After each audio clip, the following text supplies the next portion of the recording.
দক্ষিণ পশ্চিমাঞ্চলের সীমান্ত জুড়ে কড়াকড়ি নিরাপত্তা ব্যবস্থা গ্রহণ করেছে বর্ডার গার্ড বাংলাদেশ বিজিবি।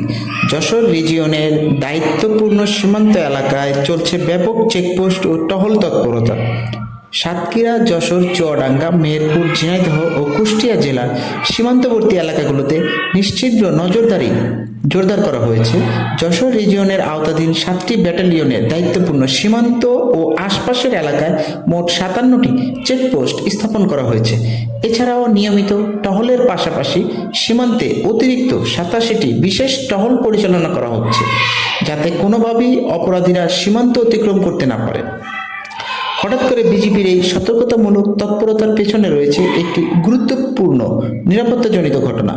আজ 22 ডিসেম্বর আনুমানিক সকাল 10টা 50 খুলনা মহানগরীর সোনাডাঙ্গা থানাধীন সোনাডাঙ্গা আবাসিক এলাকার সামনে দিয়ে যাওয়ার সময় জাতীয় নাগরিক পার্টি এনসিপির শ্রমিক উইংয়ের খুলনা বিভাগীয় আহ্বায়ক ও কেন্দ্রীয় সমন্বয়ক মোহাম্মদ মোতালেব শিকদারকে দূর থেকে গুলি করে আহত করে দুর্বৃত্তরা।